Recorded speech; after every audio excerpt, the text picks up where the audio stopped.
اعوذ باللہ من الشیطان الرجیم بسم اللہ الرحمن الرحیم۔ السلام علیکم بھائیوں اور بہنوں، امید ہے آپ سب لوگ اللہ تعالیٰ کے فضل و کرم سے خیریت سے ہوں گے اور خوشحال زندگی گزار رہے ہوں گے، اور دعا کرتے ہیں کہ اللہ تعالیٰ ہم سب کے نیک اور جائز مقاصد پورے فرمائے اور دکھ تکلیف دور فرمائے، اور ہمیں 5 وقت کی نماز کے ساتھ قرآن پاک پڑھنے کی بھی توفیق عطا فرمائے، آمین۔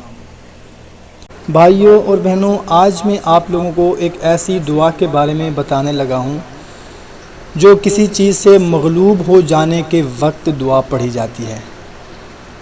جب آپ کسی چیز یا کسی شخص سے مغلوب یعنی کہ بے بس ہو جائیں، اس سے کوئی بھی چیز یا کوئی بھی انسان، کوئی بھی شخص آپ کے بس میں نہ رہے، کوئی بھی ہو بھلے، تو اس وقت اس دعا کو کثرت سے پڑھنا شروع کر دیں، انشاءاللہ تعالی وہ آپ کے بس میں آ جائے گا۔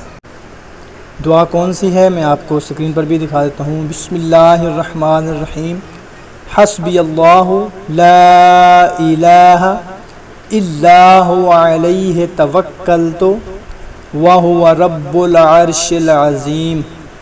کافی ہے میرے لیے اللہ کے سوا کوئی عبادت کے لائق نہیں، میں نے اسی پر بھروسہ کیا اور وہ بڑے عرش کا مالک ہے۔ اس دعا کو کثرت سے پڑھنا شروع کر دیں گے تو انشاءاللہ تعالی کوئی بھی چیز ہوگی یا شخص ہوگا آپ کے بس میں آ جائے گا۔ کوشش کیا کریں کہ اچھی بات کو شیئر ضرور کیا کریں، کیونکہ اچھی بات کو شیئر کرنا صدقہ جاریہ ہے۔ تو ہمیں دیں اجازت، ملتے ہیں ایک نئی ویڈیو میں۔ اللہ حافظ۔